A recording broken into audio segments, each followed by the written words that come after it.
नमस्कार विद्यार्थी मित्रांनो, आज आपण राजयोग अकॅडमी एक ऑनलाईन प्लॅटफॉर्म आज आपण पहिल्यांदा आपण विज्ञान या विषयाचे आपण या ठिकाणी क्लासेस चालू करणार आहोत। तर राजयोग अकॅडमी तुमच्यासाठी एक ऑनलाईन प्लॅटफॉर्म आहे। या प्लॅटफॉर्म मध्ये तुम्हाला गणित, विज्ञान, इंग्रजी हे विषय या ठिकाणी शिकवले जातील। तर महत्त्वाचा विषय असा की आपण आता जे ग्रामीण भागातील विद्यार्थी आहेत किंवा जे काही मराठी मीडियमचे विद्यार्थी आहेत, आज आपण बघतो की सेमीचे किंवा जे इंग्लिश मीडियमचे क्लासेस आहेत ते सगळीकडे आहेत। पण कुठेतरी ज्यावेळेस आपण कुठल्या तरी ऑनलाईन प्लॅटफॉर्मला जेव्हा सर्च करत असतो त्यावेळेस आपल्याला विज्ञान किंवा इतर जे विषय आहेत जे की मराठीमध्ये विद्यार्थ्यांना पाहिजे असतात पण भेटत नाहीत, त्यांचं प्रमाण खूप कमी आहे। त्याच्यासाठी या अनुषंगाने आम्ही राजयोग अकॅडमीने विचार करून या ठिकाणी तुमच्यासाठी हा एक ऑनलाईन प्लॅटफॉर्म या ठिकाणी आम्ही आणलेला आहे। तर मी अश्विन बोईनवार सर या ठिकाणी तुम्हाला विज्ञान हा विषय इयत्ता 10वी विज्ञान हा विषय शिकवणार आहे। तर या विषयामध्ये जे काही मराठीमध्ये जे विद्यार्थी आहेत किंवा मराठी ग्रामीण भागातले असो किंवा शहरी भागातले पण खूप अशा शाळा ज्या की मराठी मीडियमच्या आहेत आणि मराठी मीडियमच्या विद्यार्थ्यांना जे काही कंटेंट लागणार आहे, जे काही चॅप्टर्स लागणार आहेत ते सहजासहजी तुम्हाला सर्च केल्याच्या नंतर मिळत नाही। मग त्याच्यासाठी आम्ही या गोष्टीचा विचार करून आम्ही हा प्लॅटफॉर्म या ठिकाणी तुमच्यासाठी आणलेला आहे। तर मी विज्ञान इयत्ता 10वी विज्ञान भाग 2 या विषयाचा जो पहिला पाठ आहे ज्याचं नाव आहे आनुवंशिकता व उत्क्रांती। हा आपल्याला माहित आहे की सायन्स म्हणले की तीन गोष्टी आल्या। आजचा हा पहिला लेक्चर असल्यामुळे थोडस मी इंट्रोडक्शन पार्ट शिकवतो। सायन्स ज्यावेळेस आपण विज्ञान म्हणतो त्या 3 गोष्टी आल्या बघा। आणि विज्ञान मध्ये बघा एक 2-3 विषय असे आहेत इयत्ता 10वी साठी जे की मार्किंग साठी आउट ऑफ 100 देऊन जातात। त्याच्यामध्ये गणित आहे, विज्ञान आहे, त्याचप्रमाणे जे सामाजिक शास्त्र असतं इतिहास, भूगोल वगैरे याच्यामध्ये तुम्हाला आउट ऑफ 100 मार्क्स मिळून जातात।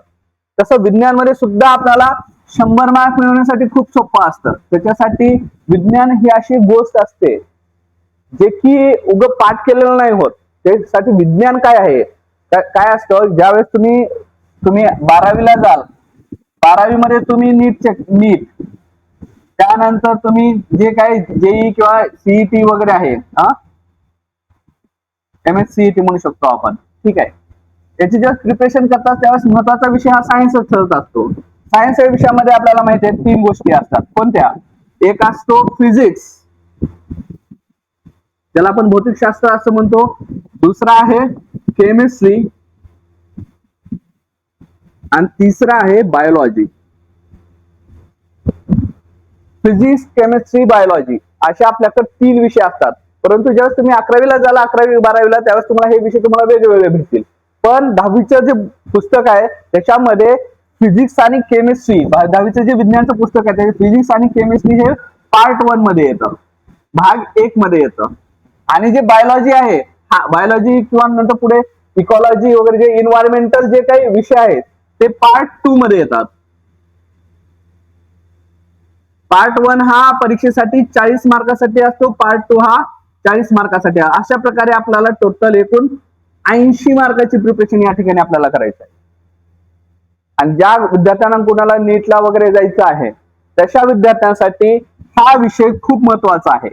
आता काय आपण बघतोय हा विषय नीट मध्ये 360 मार्कासाठी असतो। त्याचं जे पूर्ण बेसिक आहे ते इयत्ता 10वी 9वी 8वी या विज्ञानच्या पुस्तकात आहे। आणि ते ज्यावेळेस तुम्ही बेसिक करताल त्यावेळेस ते पुढचं तुम्हाला शिकायला भेटेल किंवा ते कळेल सुद्धा। मग विषय असा आहे की ज्या आपल्या या प्लॅटफॉर्म मध्ये जे मी शिकवण ते जर तुम्ही 100% जर केलात तर तुम्हाला 40 पैकी 40 भाग 2 मध्ये 40 पैकी 40 आणि भाग 1 मध्ये 40 पैकी 40 मार्क मिळवण्यापासून कोणी थांबू शकणार नाही। तर आपण जास्त वेळ न घालवता आता या ठिकाणी आपण पाठाला सुरुवात करणार आहोत। पाठाचं नावच आहे, लक्ष द्या इकडं,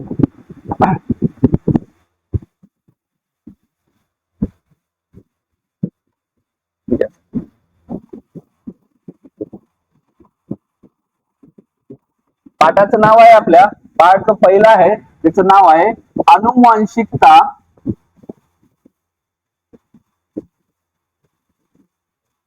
व उत्क्रांती. तुम्हाला ऑनलाईन प्लॅटफॉर्म मध्ये क्वचितच हे तुम्हाला असं बघण्यास भेटेल की मराठीमधून शिकवलं चाललंय. कारण की आजकाल आपण बघत असताना युट्यूबला वगैरे इकडे तिकडे तुम्हाला पूर्ण कन्सेप्ट भेटणार नाही किंवा एक पूर्ण पाठ कुठेही भेटणार नाही. तो पाठ फक्त आपल्याला तुम्हाला राजयोग अकॅडमी या ठिकाणी तुम्हाला भेटेल. मग या ठिकाणी आपण चालू करत असताना कुठलीही गोष्ट चालू करत असताना त्याचं बेसिक माहिती असणं आवश्यक आहे मित्रांनो. बेसिक जर माहित असेल तर आपल्याला ती गोष्ट समजते. काय असतात की काही ठिकाणी असे चॅप्टर शिकवले जातात आणि काय केलं जातं की डायरेक्टली फ्लो मध्ये आहे ते शिकवलं जातं. नाही, विद्यार्थ्यांचा जर खरा जर फायदा व्हायचा असेल तर त्याचं बेसिक येणं खूप आवश्यक आहे. आता मला माहित नाही तुम्हाला 10वीच्या अगोदर 9वीला पण आनुवंशिकता आहे.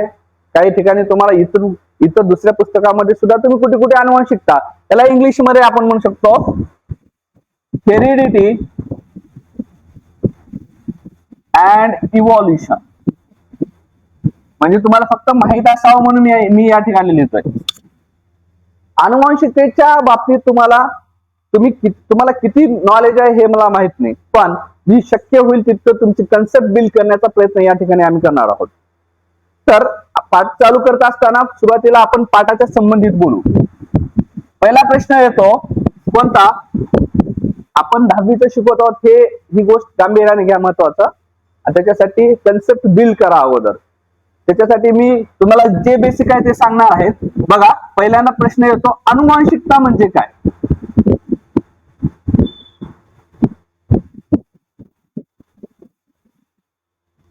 आनुवंशिकता म्हणजे काय? तर काही विद्यार्थ्यांनी किंवा तुम्हाला माहित असेल की आनुवंशिकता काही जणांना पाठ पण असेल. आनुवंशिकतेची व्याख्या काय? माता पित्याची शारीरिक किंवा मानसिक लक्षणं पुढील पिढीमध्ये जाणं. लक्षात घ्या, काय? माता पित्याची शारीरिक किंवा मानसिक लक्षणं पुढील पिढीमध्ये संक्रमित होणे याला आपण आनुवंशिकता म्हणतो. हे फक्त पाठ करण्यापुरतं झालं. पण तुम्हाला यातलं कळालं काय? सायन्स हे पाठ करण्याची गोष्ट नाही. सायन्स हे ऍक्च्युअल तुमच्या लाईफ मध्ये अप्लाय करण्याची गोष्ट आहे आणि त्याच वेळेस समजत. सायन्स उगा असं नाही समजत की तुम्ही पाठ केलात पण त्याचा बाळानं या काळामध्ये या स्पर्धेच्या युगामध्ये त्याचा काही एक फायदा नाही. तुम्हाला सायन्स शिकत असताना तुम्हाला ते ऍक्च्युअल काय आहे हे समजणं आवश्यक आहे. त्यावेळेस ते पाठ ही होतं आणि हे जर असंच उगं पाठ जर केलं तर ते काही काळानंतर विसरणार आहे. त्याच्यासाठी समजून घेणं आवश्यक आहे. एक छोटीशी गोष्ट सांगतो की तुम्हाला एखादी गोष्ट जर सांगितली, आपण कोणीतरी लहानपणी तुम्ही गोष्टी ऐकल्या असाल, कशाच्या ते लांडग्याच्या लांडगा आला रे आला किंवा त्या आजीबाईच्या वगैरे अनेक गोष्टी तुम्ही ऐकल्या असाल. ती गोष्ट आज तुम्हाला कसं काय लक्षात आहे? आजही लक्षात आहे तुम्हाला ती गोष्ट. कसं लक्षात आहे? कारण माहिती आहे तुम्हाला, व्हिज्युअल मेमरीज आर बेस्ट. लक्षात घ्या, व्हिज्युअल मेमरीज आर बेस्ट. तुम्ही त्यावेळेस काय कराल, ज्यावेळेस लांडग्याची गोष्ट सांगत होते आपल्याला लहानपणी की एक शेत होतं, त्या ठिकाणी एक मेंढपाळ त्याच्या शेळ्या चारण्यासाठी जात होता. त्यानंतर काय आला, तिकडं एक लांडगा आला नाही, पण तो काय केला, तो खोडकर होता तो मुलगा.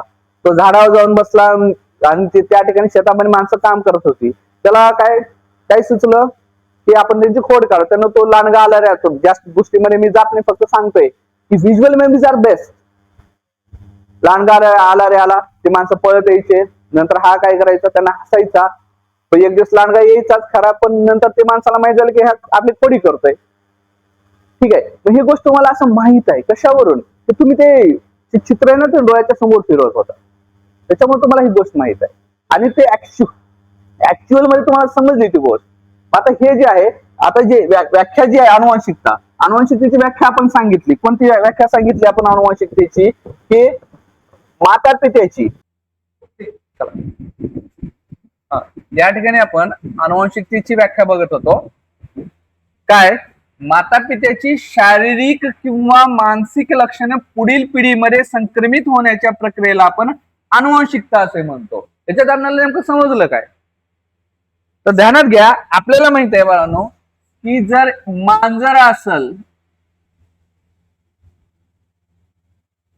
तर मांजराची जी पुढची संतती होणार आहे ते सुद्धा काय असणार आहे? मांजरच असणार आहे ना. ते सुद्धा मांजरच असेल. जर मानव असेल मानवाची पुढली संतती काय म्हणली जाईल? मानवच म्हणली जाईल, बरोबर आहे. किंवा आपण झाडाच्या बाबतीत बोलू,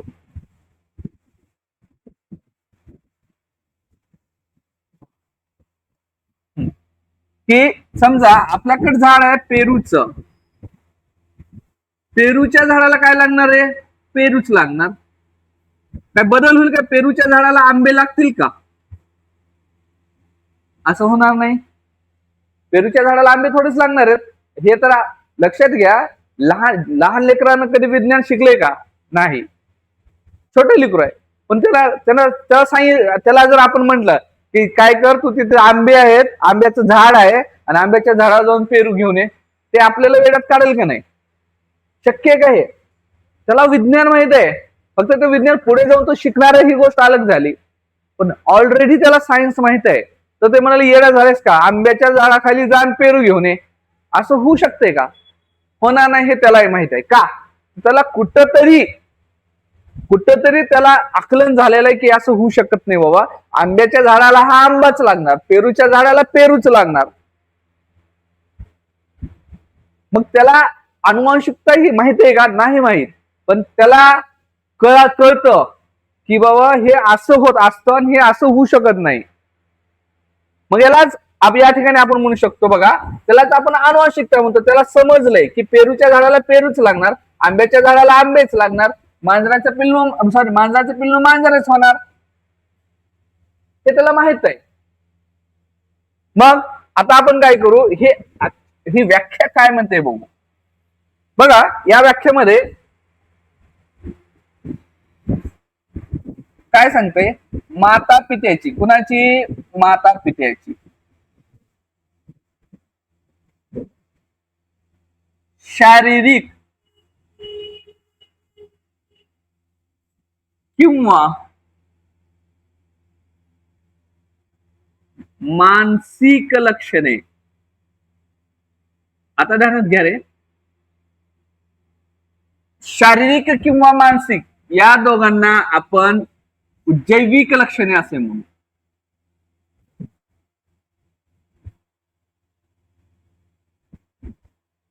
शारीरिक किंवा मानसिक याला आपण काय म्हणतो? जैविक लक्षणं. आता तुम्ही कुठल्या तर कार्यक्रमामध्ये गेलात, समजा तुम्ही, हे मुलगी आहे आणि हा मुलगा आहे, ठीक आहे. तर तुम्ही यांना जस्ट बघचाल किंवा मुलगा मुलगा आहे, मुलगी मुलगी आहे, किंवा मुलगा मुलगी आहे, असे दोन्ही जर असतील तर तुम्ही जर त्यांना एका ठिकाणी बघितलात तर त्यांना वाटतं अरे हे दोघं बहीण भाऊ आहेत. कशावर ठरवतात तुम्ही? तर त्यांच्या दिसणाऱ्या जे चेहरा आहे, त्यांची जी फिजिओलॉजी आहे, त्याच्यावरून तुम्ही ठरवता अरे थोडस यांच्यामध्ये काय साम्य दिसतंय, थोडं सारखे दिसत, म्हणजे हे काय असायला पाहिजे? हे दोघं बहीण भाऊ असायला पाहिजेत, हे आपण सहजपणे म्हणतो. लक्षात घ्या, आपण हे कसं म्हणतो? एकदम सहजपणे ओळखतो. मग कशावरून ठरवलात तुम्ही? त्यांच्या शारीरिक लक्षणावरून ठरवला. ध्यानात घ्या, कशावरून ठरवलं? शारीरिक लक्षण. शारीरिक लक्षण म्हणजे त्यांच्या शरीर जे मॉर्फॉलॉजिकल जे स्ट्रक्चर आहे, जे मॉर्फॉलॉजी आहे, मॉर्फॉलॉजी म्हणजे शारीरिक, शरीरावरून तुम्ही रंगावरून, त्यांच्या नाकावरून, त्यांच्या डोळ्यावरून तुम्ही सांगताल की अरे हे दोघं काय बहीण भाऊ आहेत, असं तुम्ही ऑलरेडी सांगतात. किंवा तुम्ही सांगतात की एखादं लहान लेकरू जेव्हा जन्मतं ते थोडस मोठं झाल्याच्या नंतर म्हणतो हे ह्याच्या वडिलावर गेले, हे ह्याच्या मम्मीवर गेले, हे ह्याच्या भावावर गेले, असं तुम्ही सांगणार आहात. कसं सांगतात तुम्ही? तर त्याचं ते बाह्य रूप बघून सांगतात तुम्ही. त्याचं नाक मम्मी सारखं झालंय, रंगावर पप्पावर गेलंय, हे शारीरिक लक्षणं झालं. कदाचित मानसिक लक्षणं सुद्धा तुम्ही म्हणतात हे बापावर गेले म्हणून. जर आपण असतात ना समाजात राहत असताना आपण सांगतो अरे त्याचं वागणं विचित्र पद्धतीचं असू शकतं, त्याला मानसिक जे आहे ना, मानसिक म्हणजे आपण माहिती आहे मानसिक रोगी वगैरे काही तुम्हाला माहिती आहे, मानसिक आजार वगैरे असे काही प्रकार तुम्हाला माहित असतील. तर म्हणतात की गुणावर मम्मीवर गेले, गुणावर पप्पावर गेले, त्याचे गुण वगैरे मानसिकता आहे. ही जी लक्षणं आहेत, दोन प्रकारची लक्षणं मी तुम्हाला सांगितलं. शारीरिक म्हणजे शरीरावर रंग असो, केस असो, डोळे असो, काही असो, शरीरावर. मानसिक म्हणजे त्याची मेंटॅलिटी. कसं काही ठिकाणी तुम्ही बघितलं असाल की एखादं कुटुंब आहे, एखाद्या कुटुंबाले सगळे लोक त्याच प्रकारचे, सगळे एकदम रागातच येणारे लोक आहेत. असे कधी कधी तुम्ही तसं पण बघितलं असाल. ती म्हणजे मानसिक लक्षणं बघा, मग ही काय करतात, पुढच्या पिढीमध्ये जशास तसं जातात, यालाच आपण अनुवंशिकता म्हणतो. अनुवंशिकता. अनु, ध्यानात घ्या, हा शब्द खूप महत्वाचा आहे. अनु माहिती आहे, स्मॉल, खूप स्मॉलेस्ट असणार अनु. वंश, वंश म्हणजे परंपरा. अनुवंशिकता, काही गोष्टी, जे काही फॅक्टर्स आहेत जे अनुवंशिकतेसाठी रिस्पॉन्सिबल आहेत, जबाबदार आहेत, हे पूर्ण आपण या पाठात शिकणार आहोत. तर तुम्हाला पहिल्यांदा काय, ही जी व्याख्या आहे ती मी डिकोड करतोय. माता पित्याची शारीरिक किंवा मानसिक लक्षणे, यालाच आपण जैविक लक्षणे असे म्हणतो. कुणामध्ये जाणार आहे, कुणामध्ये जाणं, समजा याचे लक्षात घ्या, ह्याची मम्मी आहे आणि ह्याचे पप्पा आहेत, असं समजून घेऊ नका की पप्पा खूप छोटे आहेत, असं काय नाही. त्यांच्यापासून काय असणार, मुलगा होईल किंवा मुलगी होईल. ठीक आहे, प्रत्येक सजीव काय, प्रत्येक प्रजाती काय करते, प्रजनन करत असते. आपल्याला शिकायचं आहे, डार्विनच्या सिद्धांतामध्ये हे सगळ्या गोष्टी शिकायच्या आहेत या पाठामध्ये. कारण की वंश टिकवायचं असतं म्हणून प्रजनन करणं, रिप्रोडक्शन करणं आवश्यक आहे. त्यांनी काय करतात, यांचे जे ट्रेट्स आहेत, जे गुण आहेत, ते पुढच्या पिढीमध्ये किंवा पुढच्या जनरेशन मध्ये काय करतात, ट्रान्सफर करतात. त्यालाच आपण हेरिडिटी असं म्हणतो. मग काय, माता पित्याची शारीरिक किंवा मानसिक लक्षणं पुढील पिढीमध्ये, कोणत्या, त्यालाच आपण जैविक लक्षणं असे म्हणतो. पुढील पिढीमध्ये, पुढील पिढीमध्ये संक्रमित करण्याच्या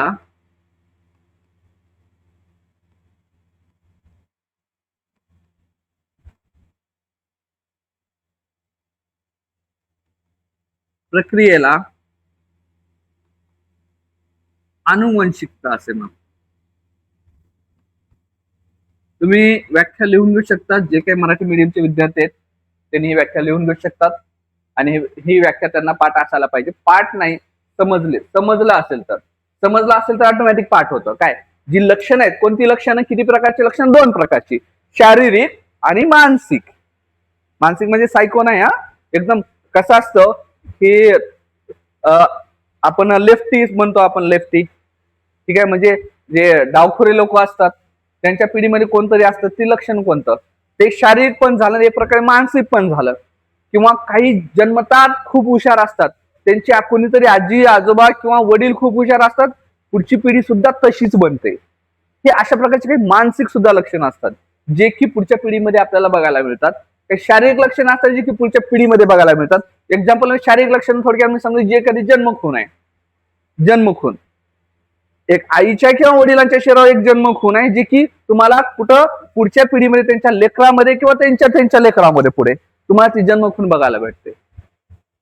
हे काय, जन्मखून आली कसं, त्यालाच आपण अनुवंशिकता म्हणतो. ही शारीरिक आणि मानसिक लक्षणं, 2 लक्षणं कोणती, शारीरिक आणि मानसिक लक्षणं, पुढच्या पिढीमध्ये जाण्याच्या प्रक्रियेला आपण काय म्हणतो, अनुवंशिकता असे म्हणतो.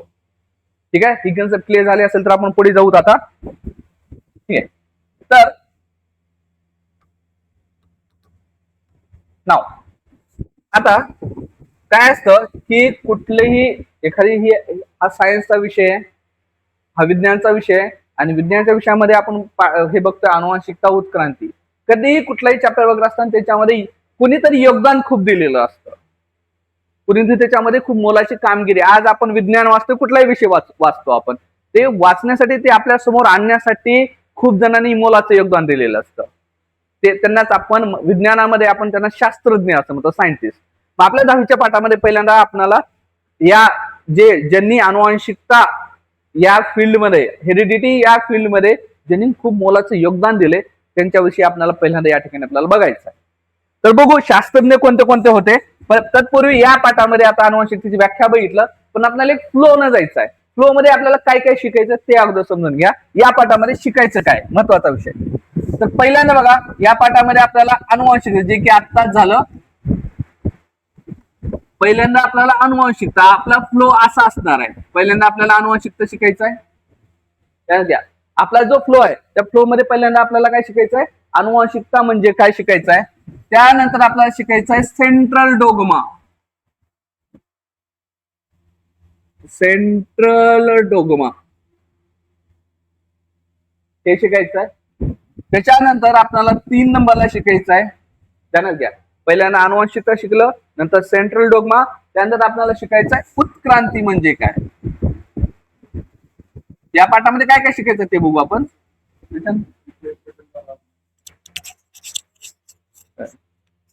चालू नाही का?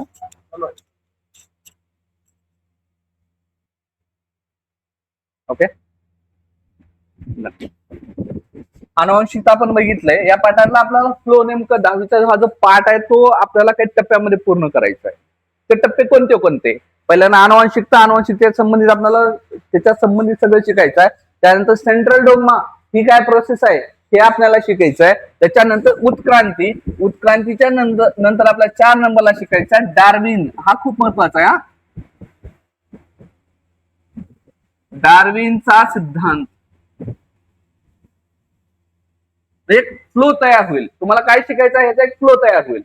ठीक आहे. त्याच्यानंतर उत्क्रांती झाल्यानंतर ह्याच्यामध्ये उत्क्रांतीचे पुरावे वगैरे असतील. उत्क्रांतीच्या रिलेटेड सगळ्या गोष्टी आपल्याला या ठिकाणी शिकायच्या येतात. त्यानंतर आहे डार्विनचा सिद्धांत झाल्याच्या नंतर पुन्हा या ठिकाणी आणखी एक सायंटिस्ट आहे, त्यांचं नाव आहे लॅमार्कवाद. त्याच्यानंतर शिकायचं आहे जाती उद्भव, आणि त्याच्यानंतर शिकायचा आहे लास्ट आपल्याला जो 7व्या नंबरचा आहे तो मानवी उत्क्रांती.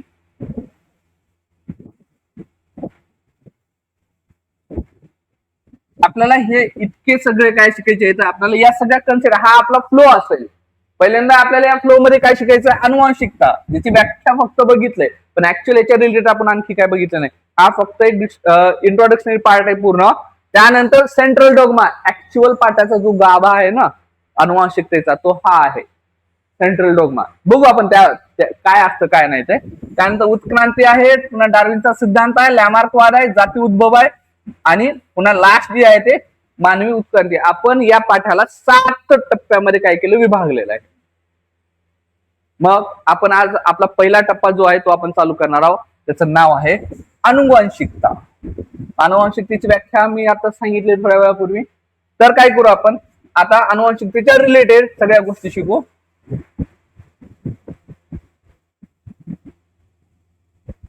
अनुवांशिकता याचा इंग्लिश मध्ये आपण हेरिडिटी असं म्हणतो. This is called as the heredity. आणि या हेरिडिटी मध्ये सगळ्यात महत्वाचं कोणतं आहे, ज्यांचं योगदान आहे ते शास्त्रज्ञ बघतो.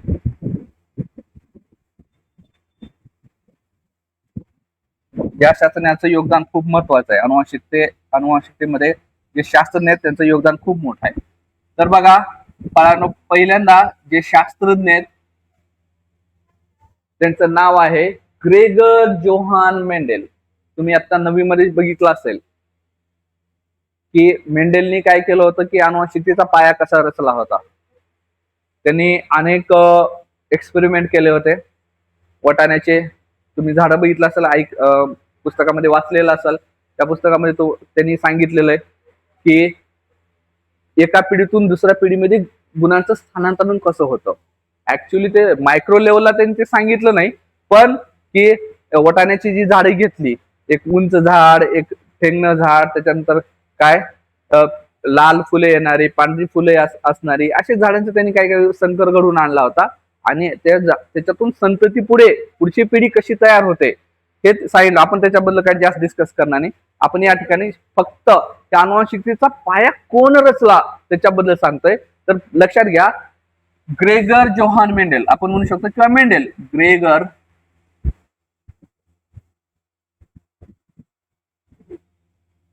जोहान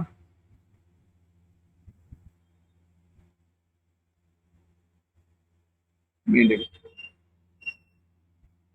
ठीक आहे, लक्षात घ्या. त्यांना आपण म्हणतो काय, ग्रेगर जोहान मेंडेल. यांना आपण म्हणतो अनुवांशिकतेचे जनक. यांना आपण म्हणतो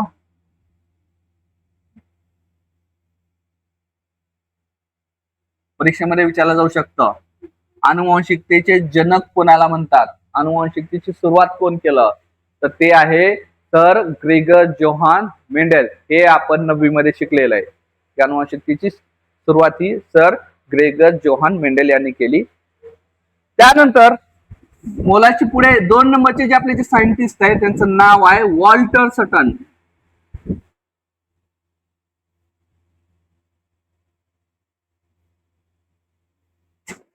दुसरे जे सायंटिस्ट आहेत त्यांचं नाव आहे वॉल्टर सटन. ध्यानात घ्या, नाव आहे वॉल्टर सटन. यांनी काय केलं लक्षात घ्या, यांनी काय सांगितलं की जे नाकतोड आहे, ग्रास चॉपर आपण म्हणतो त्याला, जो नाकतोड आहे, नाकतोडा, याच्या शरीराच्या पेशीमध्ये, नाकतोड्याच्या ज्या काही पेशी आहेत त्याच्या पेशीमध्ये जी गुणसूत्रे असतात,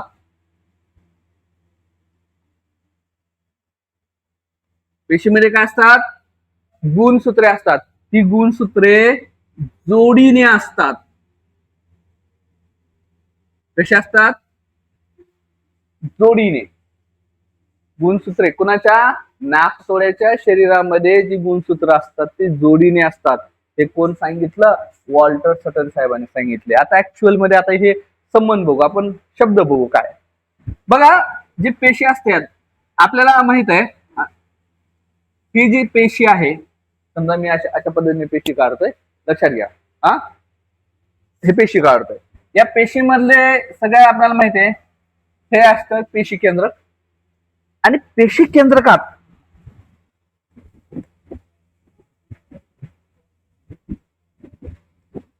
आपल्याला माहित आहे, या पेशी केंद्रकात काय असतात रे,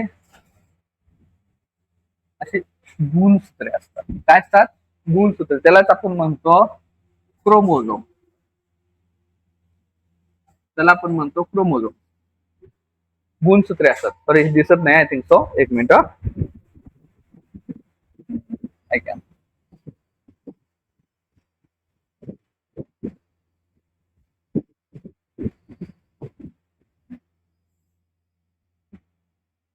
ठीक आहे, हे काय अशी गुणसूत्रे. आणि गुणसूत्रे कशी असतात, जोडीच्या स्वरूपात. आता गुणसूत्राचं नेमकं संबंध काय बाबा, लक्षात घ्या. गुणसूत्राचा संबंध काय, तर ध्यानात घ्या, गुण बघा, खूप लांब जाण्याची आवश्यकता नाही.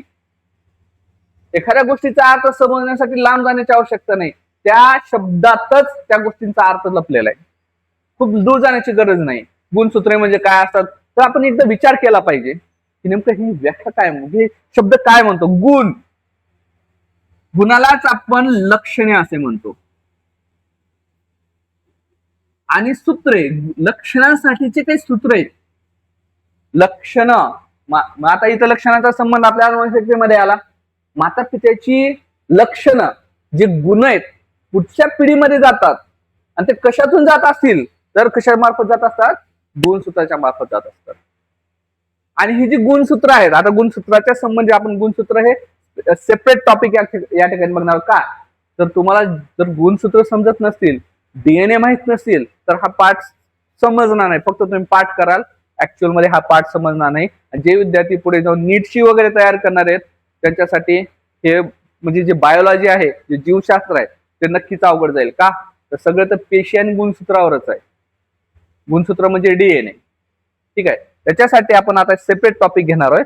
कोणतं, गुणसूत्रे. पण वॉल्टर सटन साहेबांनी सांगितले, काय सांगितले, की नाकतोडा जो आहे, ग्रास चॉपर, त्याच्या शरीरातल्या ज्या काही पेशी आहेत, त्या पेशीमध्ये जे गुणसूत्र असतात ते कसे असतात, जोडी जोडीनं. जोडी जोडीनं म्हणजे कसं, जोडी जोडी. कुणाची जोडी, जोडी कुणाची लागते आपल्याला माहितीये. बघा, निसर्गामध्ये सुद्धा मायक्रो लेवलला सुद्धा मम्मी पप्पाला एकच केलंय, मेल फिमेल एका ठिकाणी.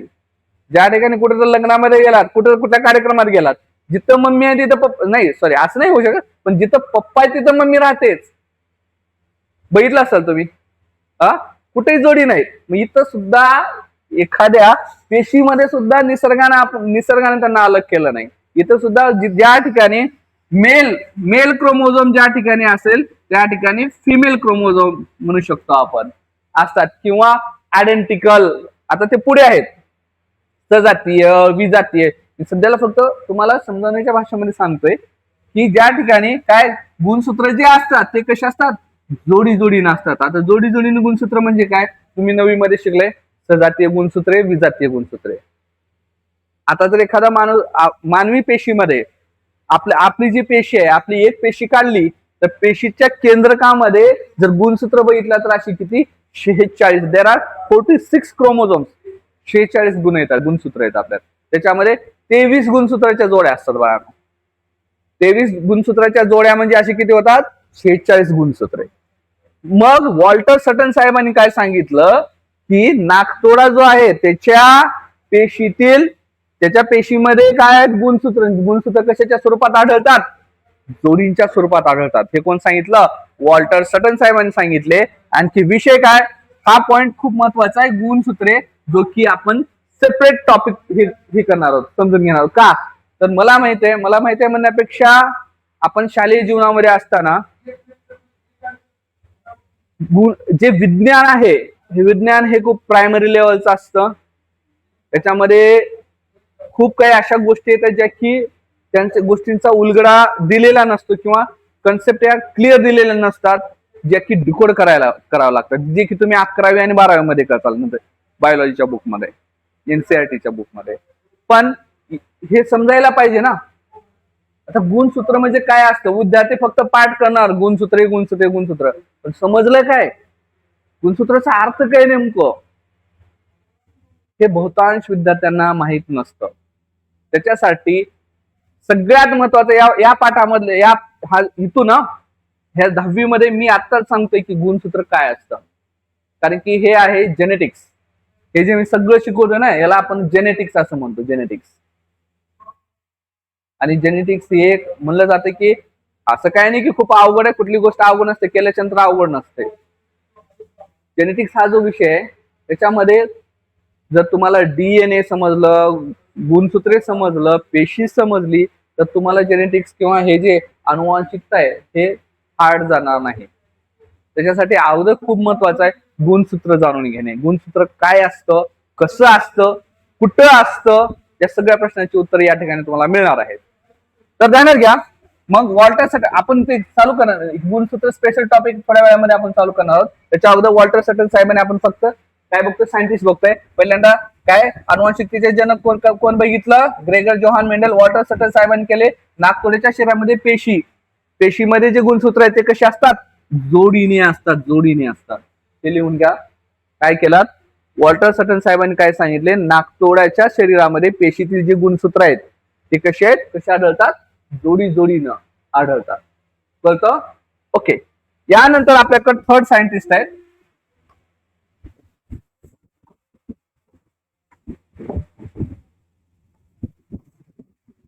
आपल्याकडे तिसरे सायंटिस्ट आहेत बघा. आता हे खूप महत्वाचं आहे, खूप महत्वाचं आहे. त्यांचं नाव आहे ह्युगो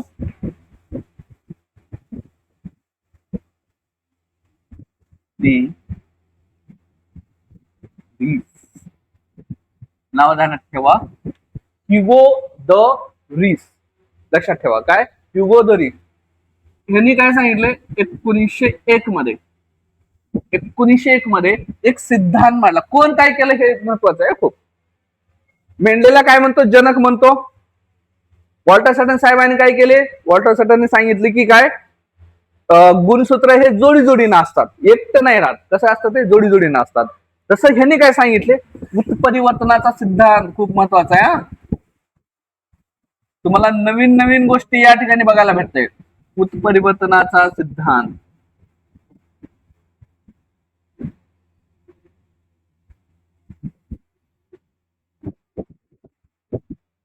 आता हे कशासोबत खायचं? उत्परिवर्तन. उत्परिवर्तन म्हणजे काय? त्याला इंग्लिश मध्ये आपण याला म्युटेशन असे म्हणतो. आपण काय म्हणतो याला?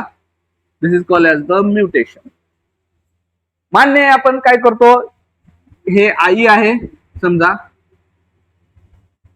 हे आई आहे, मदर आहे, हे आहेत फादर. चेहऱ्यावर 12 वाजलेले, ठीक आहे. हे आहे फादर. यांच्यापासून आपल्याला माहित आहे एक संतती तयार होते, बरोबर आहे? ठीक आहे. आता कुणावर का जाणार आय डोंट नो. मदर जाईल किंवा फादर जाईल, तो विषय आला जरा. एक संतती जाते, बरोबर आहे. पण मला सांगा की ऍक्च्युअल हे एक्झॅक्ट मम्मी सारखी बनते काय? एक्झॅक्ट पप्पा सारखी बनते का संतती? तर नाही, असं नाही होत. नाहीतर मग एक्झॅक्ट दोघांसारखं आपण ते सेमच कॉपी दिसली असती ना. काय होतं निसर्गाने सुद्धा या गोष्टीचा विचार केलेला आहे की नाही, असं नाही करायचं किंवा असं नाही होऊ शकत. त्यांनी काय केले? या होणाऱ्या संततीमध्ये काही एक सूक्ष्म बदल केले. सूक्ष्म नाही, ते बदल कसे पण असू शकतात ना, काही बदल केलेत. बदल ऍक्च्युअल बदल कसे तयार होतात ते गुणसूत्र शिकताना तुम्हाला समजेल. सुरुवातीला फक्त हे समजून घ्या, काही बदल होतात. हा म्हणजे ह्या बदलालाच आपण, हे बदल का होतात, बदल उत्परिवर्तन म्हणजे काय थोडक्यात मी आता सांगतो, पुढे तर हे शिकणारच आहोत, पण आता पण सांगतो की अचानक होणारा बदल. अचानक, आता नेमकं कशात होतं अचानक होणारा बदल? उत्परिवर्तन म्हणजे अचानक होणारा बदल, पण कशात होतो? तर कशात होतो बाळांनो, एखादा जो जीन आहे, जनुक आहे. आता हे जनुक, प्रत्येक गोष्ट आपल्याला समजणार आहे. जनुक म्हणजे काय ते सुद्धा समजणार. जनुकामध्ये होणारा अचानक बदल. जर जनुकामध्ये अचानक बदल झाला, काही जर बदल झाला, आता जनुक म्हणजे सुद्धा समजणार. जनुक हे सुद्धा गुणसूत्र या टॉपिक मध्ये शिकायचं आपल्याला. सेपरेट गुणसूत्र या टॉपिक मध्ये आपण काय शिकणार आहोत? जनुक म्हणजे शिकणार आहोत. बघा, जनुकामध्ये जर अचानक जर बदल झाला तर त्यावेळेस काय होतं? उत्परिवर्तन. उत्परिवर्तनामुळे काय होतं? काही बदल होतात. जे सजीव तयार होणार आहे त्या सजीवामध्ये काय होतात? काही बदल होतात. मग हे उत्परिवर्तनाचा सिद्धांत कोण मांडलेला आहे? ह्युगो द रिस. कोण मांडलेला आहे? ह्युगो द रिस. दी रिस या सायंटिस्टने काय केलेलं आहे? काय उत्परिवर्तनाचा सिद्धांत मांडलेला आहे. आता याच्या अगोदर आपण वॉल्टर सटन साहेबांचं, पहिल्यांदा ह्युगो रिस साहेबांचं घ्यायचं होतं, पण नंतर अगोदर वॉल्टर सटन साहेबांचं घेतलं. त्याच्यानंतर म्हणजे वॉल्टर सटनने काय केलं होतं? 1902 मध्ये कशाचा सिद्धांत मांडला होता की नाकतोड्याचा जे शरीर आहे, नाकतोड्याच्या शरीरात पेशीमध्ये जे गुणसूत्र आहेत ते जोडीने असतात. हे कोण सांगितलं होतं? वॉल्टर सटन साहेबांनी सांगितलं होतं. जर एक टाइम लाईन जर आपण हे केले तर पहिल्यांदा ह्युगो द रिस साहेबांनी उत्परिवर्तनाचा सिद्धांत मांडलाय 1901 मध्ये, आणि 1902 मध्ये वॉल्टर सटन साहेबांनी काय केलेलं आहे? काय जो नाकतोड्याच्या रिलेटेड काय गुणसूत्र जे असतात पेशीमध्ये त्याचा सिद्धांत मांडलेला आहे. की सिद्धांत म्हणजे गुणधर्म सांगितलं की बाबा पेशी, नाकतोड्याच्या शरीरातल्या पेशीमध्ये गुणसूत्र हे जोडीने असतात. कोण सांगितलंय? या ठिकाणी वॉल्टर सटन साहेबांनी सांगितलं. समजलं तुम्हाला? आतापर्यंत आपण 3 सायंटिस्ट बघितले. किती सायंटिस्ट बघितले? 3. पहिले मेंडेल, त्याच्यानंतर दुसरे ह्यांना घेऊ आपण, ह्युगो दी रिस, आणि त्याच्यानंतर काय घेतलं आपण? वॉल्टर सटन. चला, मग आता आपल्याला बघायचं आहे पुढे. तर आता सायंटिस्ट नाही, एक सायंटिस्ट नाही, इथं 3 सायंटिस्ट आहेत. आता ध्यानात घ्या, आता पुढचं जे इन्व्हेन्शन झालं ती एका सायंटिस्ट नाही केलं, कंबाइंडली कलेक्टिव्ह इन्व्हेन्शन आहे. कलेक्टिव्ह त्यांनी काय केले? प्रयोग केलेले आहेत. तर आपण पुढचे जे सायंटिस्ट बघणार आहोत त्या सायंटिस्टचे नाव आहेत, बघा, लक्षात घ्या. एकाचं नाव आहे मॅकलिन मॅकलॉइड, दुसरा सायंटिस्ट आहे कॉलिन मॅकलॉइड, तिसरा आहे ओसवाल्ड एवरी. ध्यानात घ्या, नाव थोडस हे लक्षात ठेवायला लागेल बाळा. बघा, हा मॅकलिन मॅकलॉइड यम म्हणू शकतो. कॉलिन मॅकलॉइड, लक्षात घ्या, हा कॉलिन मॅकलॉइड मला आपण म्हणू शकतो. मॅकलॉइड म्हणजे याला पण यमच ध्यानात ठेवा वाटलं तर.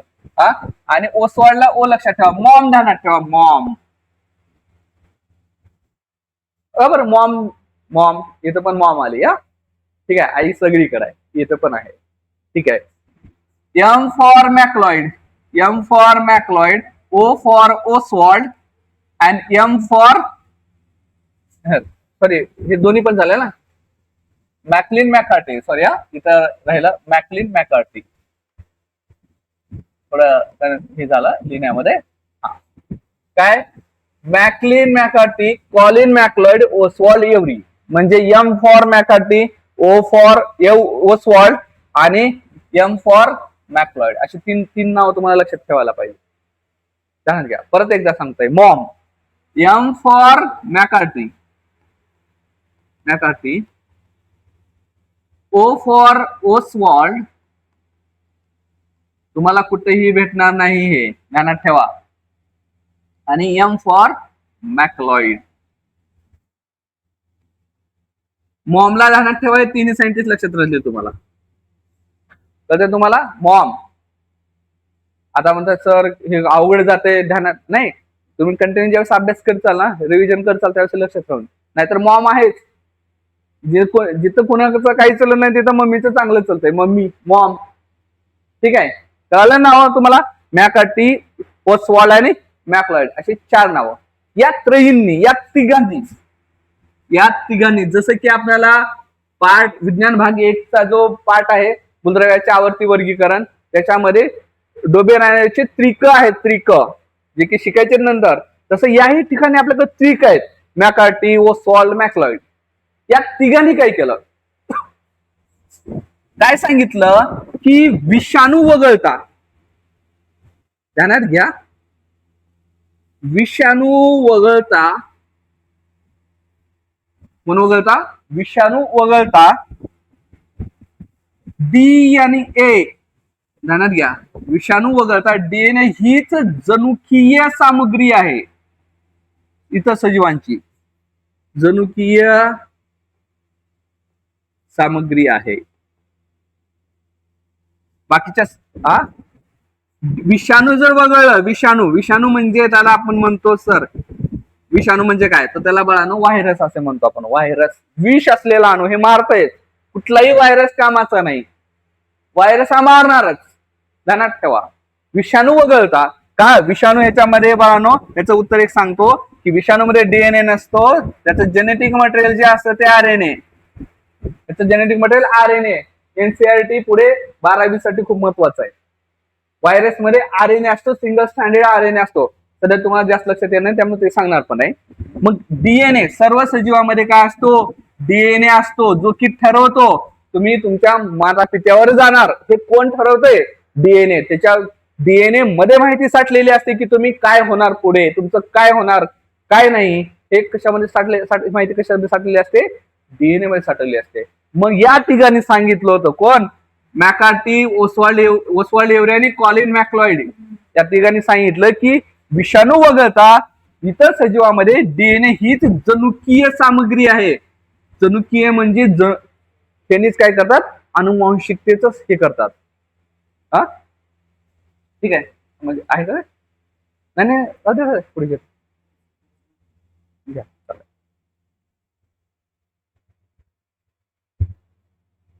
सायंटिस्ट राहिले ना. ओके ठीक आहे, मग या ठिकाणी तुम्हाला समजलं असेल काय. पण हे कधी सांगितले साहेबांनी, इन 1944, 1944 मध्ये सांगितले बरं का बाळांनो. हे आपल्याला माहित आहे, 1901 मध्ये ह्युगो दोरिस, 1902 मध्ये वॉल्टर सटन आणि 1944 मध्ये कोण, हे कळतं तुम्हाला कोण, मॉम. 1944 मध्ये मॉम.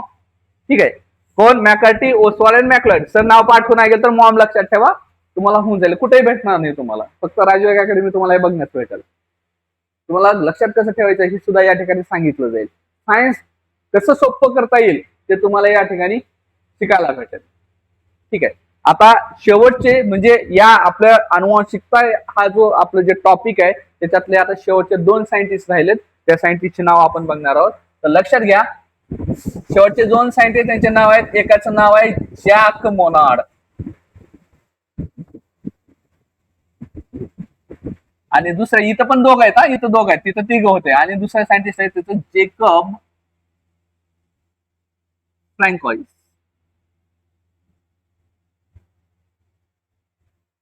असे 2 सायंटिस्ट आहेत. आता यांनी काय केले त्यानं घ्या, जॅक मोनार्ड आणि जेकब फ्रँकॉइस. आता यांनी काय केले, यांनी काय केले तर ध्यानात घ्या बाळांनो. यांनी काय केले, डीएनए ची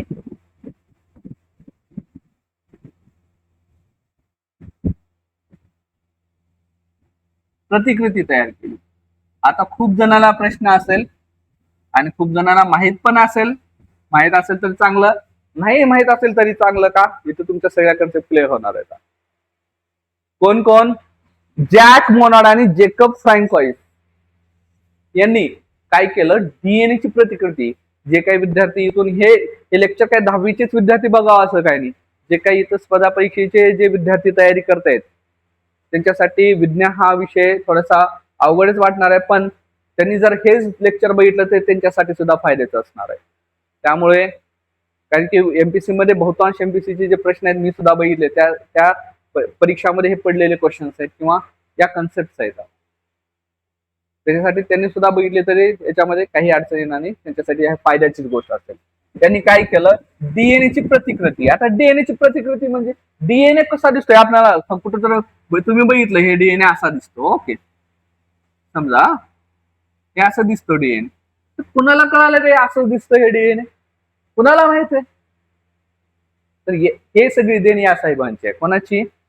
जॅक मोनार्ड अँड जेकब फ्रँकॉइस यांनी डीएनए ची प्रतिकृती तयार केली आणि यांच्याद्वारे प्रथिनांची निर्मिती कशी होते. आता ही प्रथिन नवीन आणखी परती मी आणलो प्रोटीन. हे काय भानगड आहे बाळांनो? जे काही आपण आहे ते सगळं प्रथिनामुळे. ऍक्च्युअल हा जो आपला जेनेटिक्स आहे ना, it's all about protein synthesis. ते जे की सेंट्रल डोगमा मध्ये आपण बघणार आहोत. हा, कळतं तुम्हाला काय काय? जॅक मोनार्ड आणि जेकब फ्रँकाईस यांनी काय केलं, डीएनए ची प्रतिकृती तयार केलं. ठीक आहे. आणि हे कधी झालं? हे 1961 मध्ये. कधी झालं हे? 1961 मध्ये ही गोष्ट झाली. तर रिकॅप मध्ये आपण जे सायंटिस्ट आहेत ते परत एकदा थोडंसं बघू. म्हणजे परत जर ऐकला तर लगेच पाठवून जाईल. लक्षात घ्या, आपण सायंटिस्ट एक वन लाईन ह्याच्यामध्ये बघू. तर टोटल बघा, आपण सायंटिस्ट पहिले जे सायंटिस्ट बघितलं मेंडेल. शॉर्ट मध्ये लिहितो मी. मेंडेल यांना काय म्हणतो आपण? अनुवांशिकतेचे जनक. विद्यार्थ्यांना पाठ करण्यासाठी हे 2 नंबर आपण बघितलं. हा, याच्यामध्ये इसवी सन दिलेलं नव्हतं आपल्याकडे, त्याच्यामुळे असंच लिहू. त्यानंतर 1901 मध्ये ह्युगो द रीस यांनी काय सांगितलं? उत्परिवर्तनाचा सिद्धांत. खूप महत्वाचा आहे, उत्परिवर्तन.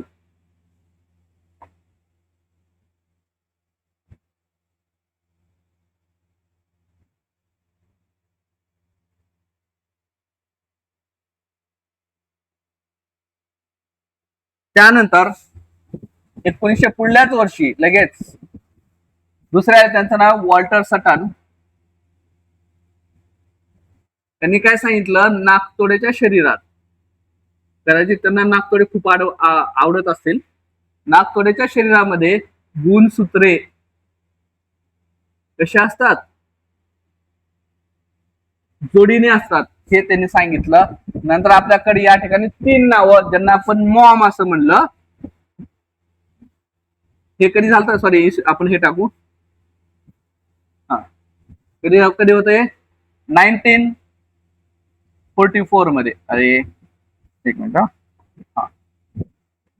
1944 मध्ये. ठीक आहे. कोण? मॉम. लक्षात ठेवा, मॉम म्हणजे काय? McLean मॅकार्थी. O for Oswald every आणि एम फॉर कॉलिन मॅक्लॉइड.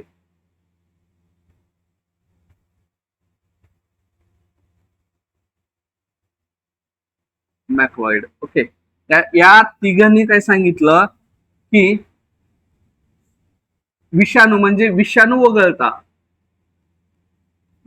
वगळता बाकीच्या सजीवामध्ये बरं का, बाकीच्या सजीवामध्ये डीएनए हीच अनुवांशिक सामग्री आहे हे सांगण्याचं काम कोण केलं होतं?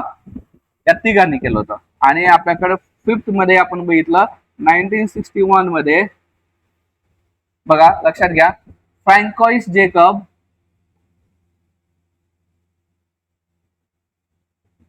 जेकब आहे. हा, आणि जॅक मोनार्ड यांनी डीएनए कसा असता म्हणजे डीएनए ची प्रतिकृती बनवली.